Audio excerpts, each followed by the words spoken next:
I want to submit this to pastors, elders of churches in Woodbury, Minnesota, in St. Paul, Minnesota, and Minneapolis, Minnesota, and throughout the land of this country. You as a pastor, I want you to start setting examples of God's love.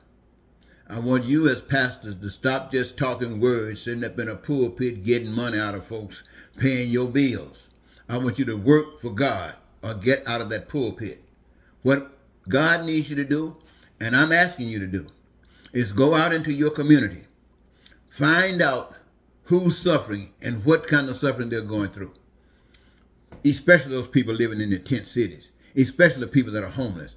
I need you to find out, there's a scripture that goes, if you do not work, you don't eat. If there was one person on this earth, they would have to do something to eat. And if they didn't, they'd die.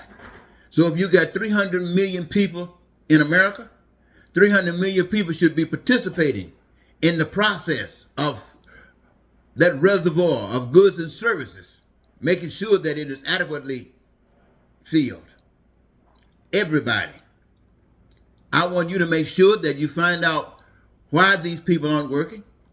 Whatever the problem is, if it's a lack of education, if they say they can't find a job, it is the duty and responsibility of the church, representation of God. And I'm not talking about a building. I'm talking about the real people of God. Go out there and find what the problems are and come back into the community and come together and fix these problems so there will not be any hunger. There will not be any homelessness. There will not be any this bull that's going on in our lives every day. And we blaming the poor about it. The poor didn't create this situation. The system created the situation. And the role that the church is playing in it says it's okay. Now I want you, by the power of God and what is right and what is of love, to get off your butts and go out there and go to work for God. And I mean it.